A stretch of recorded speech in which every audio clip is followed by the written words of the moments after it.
नमस्कार दोस्तों, आप देख रहे हैं रोज न्यारी बात। जिस तरीके से देश में हालात चल रहे हैं उसी को देखते हुए हमारे साथ कुछ एनसीसी कैडेट जुड़ चुके हैं जो हमें बताएंगे कि वह हालात को देखते हुए अगर जो देश पे जाना पड़े, देश के लिए अगर जो शहीद होना पड़े तो वह क्या कर सकते हैं। नमस्कार।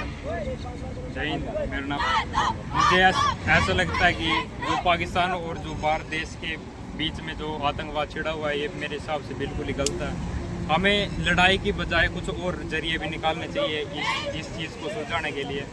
जैसे कि आतंकवाद इतना बढ़ रहा है, गोला बारूद चल रहा है, इससे कहीं ना कहीं निर्दोष कई जान मान की हानि हो रही है, देश की आर्थिक स्थिति खराब हो रही है।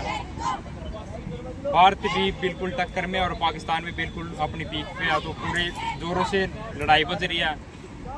जो एक मेन मोटो है तो आतंकवाद मतलब तबाही ही जान मान की हानि ज़्यादा हो रही है। आप हमारे देश के आने वाले कमांडो हैं, तो अगर जो आपको भी बॉर्डर पर जाना पड़े तो चले जाएंगे?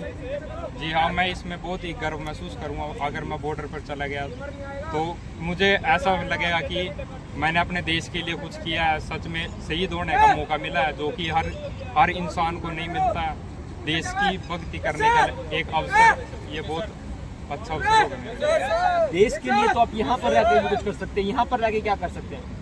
हाँ जी, मैं देश के अंदर रहकर भी एक आदर्श नागरिक के रूप में बहुत सारे काम कर सकता हूँ। जैसे कि लोगों को जागरूक करना, उनको एक समझाना कि ऐसे इस सिचुएशन में हमें क्या करना चाहिए, कैसे लोगों में शांति बनाई रखनी चाहिए, उनको एक अच्छे आचरण, अच्छा खुद आदर्श नागरिक हो के उनको भी एक आदर्श नागरिक बनाने में भी मैं अपनी बहुत ज़्यादा हेल्प कर सकता हूँ। ईमानदार रहकर मैं बहुत कुछ कर सकता हूँ। अपने साथ लोगों को ऊपर उठाने के लिए जागरूक है। आपने किस समय सोचा कि मुझे एनसीसी में ही जाना है, और एनसीसी में ही क्यों आया? मेरा जो सपना है वो एक एयरफोर्स में जाने का। जब मुझे पता चला कि एनसीसी एक ऐसी फील्ड है जिसमें ऐसा प्लेटफॉर्म है जो एक साधारण नागरिक को एक फोर्स में जाने की एक अच्छी अपॉर्चुनिटी प्रोवाइड करती है, एक अच्छा अवसर प्रदान करती है कि एक साधारण नागरिक जल्दी से उस पर फोर्स में जल्दी ज्वाइन कर सके। इसके लिए सरकार बहुत वो भी स्कीम भी रखती है कि डिस्काउंट्स भी देती है इनको ऊपर उठाने के लिए। हमारे अंदर ना एक आर्मी वाला अनुशासन एनसीसी के अंदर ही पैदा कर दिया जाता है, एक पर्सनैलिटी डेवलप कर दी जाती है। एक ट्रेनिंग के माध्यम से हमें अच्छे सिखाया जाता है कि क्या क्या करना होता है, एक योद्धा कैसी अपनी ज़िंदगी जीतता है, कैसा उसका लाइफ स्टाइल होता है। मैंने देखा है कि जो हमारा एनसीसी का जो लाइफ स्टाइल, हमारा जो दिनचर्या, वो एक बहुत ही अनुशासित है। उसके अंदर हमें बहुत पूरा अनुशासन सिखाया जाता है। अनुशासन के साथ साथ ही एक स्ट्रॉन्ग माइंडसेट बनता जाता है, एक पर्सनैलिटी डेवलप भी होती जाती है, जिससे टाइम पड़ने पर हम बिल्कुल ही एक आगे आकर आसानी से आर्मी का हमारे साथ कुछ और भी एनसीसी कैडेट्स हैं, हम उनसे भी जानकारी लेंगे। आखिर उनका क्या कहना है इस विषय में लेकर जो बढ़ते हालात खराब हो रहे हैं भारत और पाकिस्तान के बीच में। मैं पाकिस्तान के बारे में कहना चाहूँगा, अगर वह बार बार आतंकी हमले करता है तो भारत भी आराम से नहीं बैठने वाला। अगर भारतीय सैनिक को अगर एनसीसी कैडेट की जरूरत पड़ती है तो हम भी बॉर्डर पे जाने के लिए तत्पर हैं। अगर एनसीसी कैडेट को भी बॉर्डर पे जाने का मौका मिलता है ये तो मैं अपने लिए सौभाग्यशाली समझूंगा कि मुझे भी बॉर्डर पे जाने का मौका मिल रहा है और मैं देश की सेवा के लिए कुछ कर सकता हूँ। जैसा कि आपने सुना होगा कि देश भर में सायरन बज रहे हैं, अगर जो करनाल के अंदर भी सायरन बजता है तो आपकी क्या जिम्मेवारी रहेगी?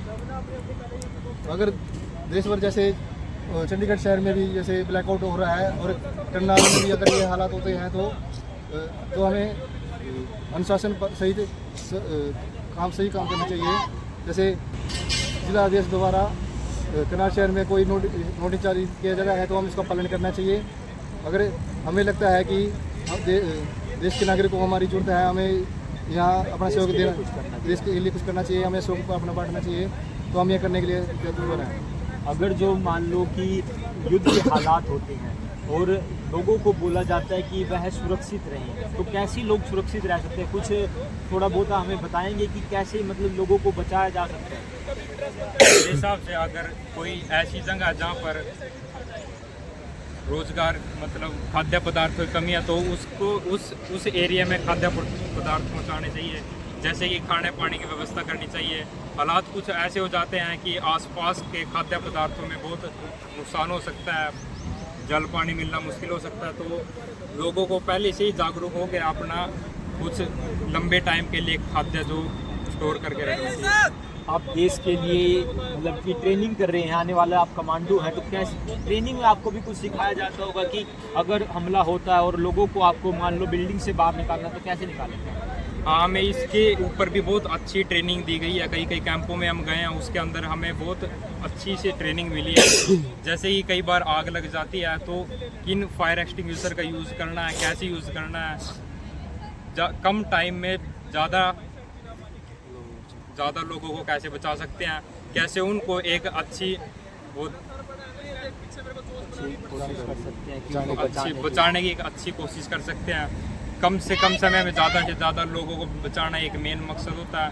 अगर लोगों को अच्छी नॉलेज हो तो वो अपने आप को भी आसानी से बचा सकते हैं।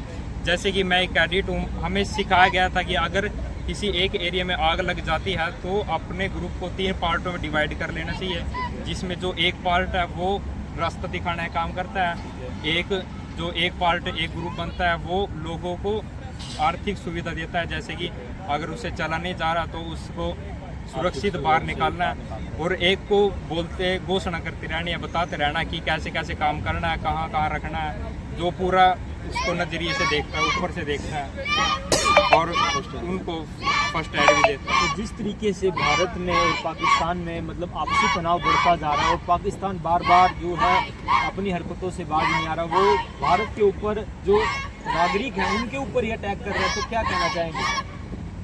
मेरे हिसाब से जो पाकिस्तान है वो बदला लेने के लिए निर्दोष को ज़्यादा टारगेट कर रहा है। वो ऐसी जगहों को ज़्यादा टारगेट कर रहा है जहाँ पर जनसंख्या की ज़्यादा और जान मान की हानि ज़्यादा हो।